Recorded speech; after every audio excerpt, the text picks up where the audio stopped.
दोस्तों, आज की कहानी है छोटी बहू तो मुझे टाइम पर रोटी भी नहीं देती है। दोस्तों, कहानी शुरू करने से पहले अगर आपने चैनल को सब्सक्राइब नहीं किया हो तो कर लीजिए ताकि आपके पास पहुंच सके हर नया वीडियो।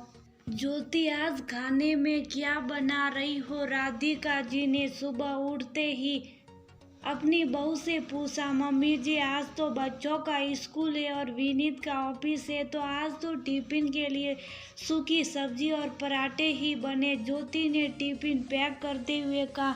राधिका जी का मूड खराब हो गया। उन्हें चटपटा और गर्म खाना पसंद है और बहू ने सुबह 7 बजे ही सब्जी बना ली और अब दोपहर को वो खानी पड़ेगी। अच्छा बहू, शाम को कुछ अच्छा सा बना लेना, जैसे पकोड़े और दही भल्ले। मम्मी जी, शाम के समय हम हल्का ही खाना खाते, पकोड़े और दही हम शाम को नहीं खाते हैं। फिर शाम को मेरी ट्यूशन क्लास भी होती है, बच्चों की अभी परीक्षाएं भी चल रही हैं, तो इतना तो ना बना पाऊंगी। सब्जी रोटी ही बनेगी। राधिका जी को ये सब अच्छा नहीं लगा। बहू खाना तो बनाती हैं पर वह सादा ही खाना होता है, पकवान भी कम होते हैं। राधिका जी 1 महीने के लिए अपनी छोटी बहू के लिए पास रहने आई है। वो ने देखा कि यहाँ की दिनचर्या एकदम अलग ही। सुबह ही टिफिन बन जाते और दोपहर को बच्चे दाल चावल ही खाते। विनी सुबह का गया रात को ही आता है।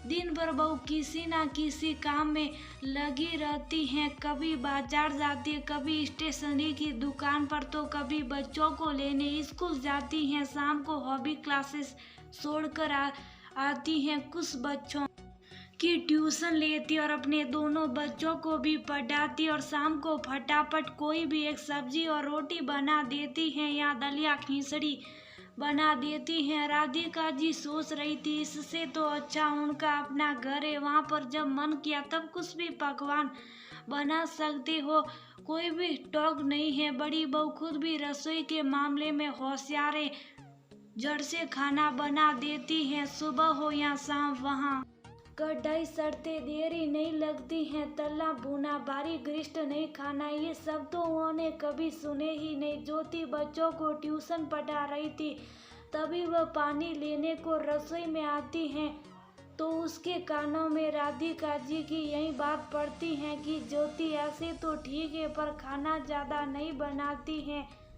रसोई में सबसे कम समय देती है। मैं जब बहू थी तो सास ने कह दिया वह पत्र की लकीर होता था, एक बार उनके मुंह से निकल गया तो मैं उन्हें वह जल्दी से बनाकर खिला देती थी। पर जीजी यहाँ के तो खान पान के बड़े ही नखरे हैं, खाना प्यार धैर्य से नहीं जल्दबाजी में बनता। बहू कभी बच्चों से उनकी पसंद भी नहीं पूछती, बस जो बन गया वह खा लो। विनीत भी कुछ नहीं कहता। राधिका जी अपनी बड़ी बहन को फोन पर कह रही थी, जैसे ही फोन रखकर नजर उठाई तो देखा सामने ज्योति थी। वह ज्योति को देखकर एकदम से सकपका गई। ज्योति ने उन्हें पानी दिया और बोली, मम्मी जी मुझे खाना बनाने के अलावा और भी काम है। आपके जमाने में औरतों के ऊपर बाहर की जिम्मेदारी नहीं थी, बच्चों को पढ़ाना नहीं पड़ता था, तो समय बहुत था। मुझे कोई काम करते होते तो मैं दिन भर रसोई में लगी नहीं रह सकती हूँ। फिर एक यही तो काम मेरे पास नहीं है। बाजार के बच्चों के, घर के, ट्यूशन के कितने काम होते। रविवार को मैं सबकी पसंद का अच्छा खाना पकाती हूँ, क्योंकि उस दिन पूरा परिवार साथ में होता, लेकिन रोज नहीं बना सकती हूँ। मैं सिर्फ घर पर ही नहीं रहती हूँ, मेरा एक पैर घर में तो दूसरा पैर बाहर रहता। आप तो देखती हैं सुबह से रात तक कितनी व्यस्त रहती हूँ। आपको रोज कुछ खाना है तो मुझे बता दीजिए, मैं आपके लिए बाजार से मंगवा लूंगी। वैसे हम 6 दिन सादा खाना ही खाते, ना खाने का समय मिलता ना ही बनाने का।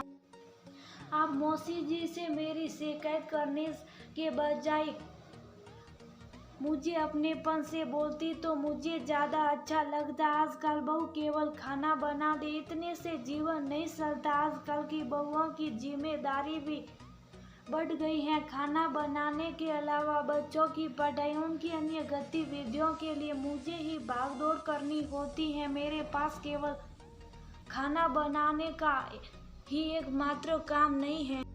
इस घर में खाने पीने को लेकर नियम कायदे हैं ताकि सब स्वस्थ रहे और सबसे अच्छी आदतें विकसित हो। आप भाभी को देख लीजिए, उनका खाने पीने में जरा भी नियंत्रण नहीं है। उनका मोटापा भी बढ़ता जा रहा, उन्हें कितनी बीमारियों ने घेर रखा हुआ, रोज कितनी सारी दवाइयाँ खाती। आपकी भी बिना दवाई के कोई सुबह या शाम नहीं होती। मम्मी जी, अनियमित खान पान से बीमारियां बढ़ती और नियमित संतुलित खान पान से बीमारियां खत्म भी हो जाती हैं। खाने पीने पर नियंत्रण हो तो हम कई बीमारियों से बच सकते हैं।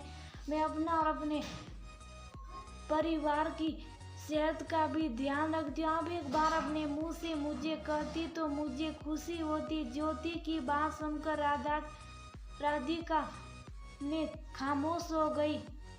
बहू, तुम तो बुरा मान गई, मैंने ऐसा भी क्या कह दिया? वह तेज आवाज में बोली। मम्मी जी, मुझे बुरा इसलिए लगा कि आपने मौसी जी को बोला। अब वो हर जगह बता देगी सबको मेरी परेशानी और दिनचर्या तो मालूम नहीं। छोटी सी बात का बतखड़ बन जाएगा और मैं उपहास का पात्र बन जाऊंगी। मम्मी जी, आप भी नाराज मत होइए, मैं आपको अपना समझकर अपनी परेशानी बता रही हूँ। हर घर की दिनचर्या अलग होते, खान पान अलग होता।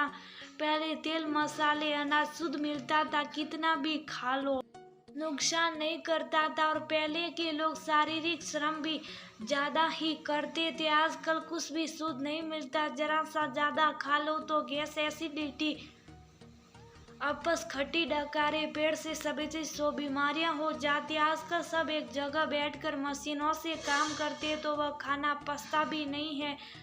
ठीक है बहू, तू अपना ज्ञान अपने पास ही रख, मुझे ज्यादा शिक्षा मत दे।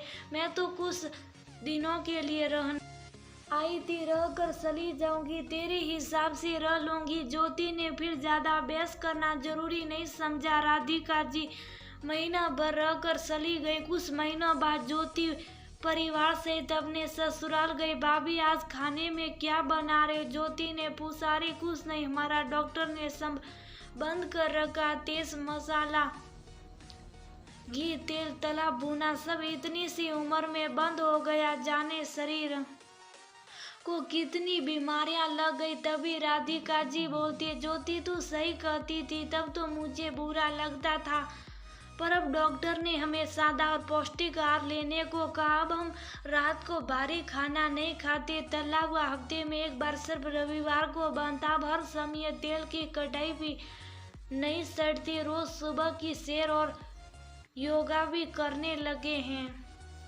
इन सब से फायदा हो रहा, मेरी डायबिटीज और बीपी भी नियंत्रित हुआ। साथ ही मम्मी जी को गैस और खट्टी डकारे आना कम हो गया। ज्योति खुशी से मुस्कुराती। आखिर सासू माँ जेठानी ने सेहत का सही रास्ता सुन लिया था। खाना जीवन के लिए महत्वपूर्ण है, पर सेहत को दांव पर लगाकर हर समय अनहेल्दी खाना भी ठीक नहीं। डॉक्टर सब चीजें बंद कर दे, उससे अच्छा आप पहले ही नियंत्रित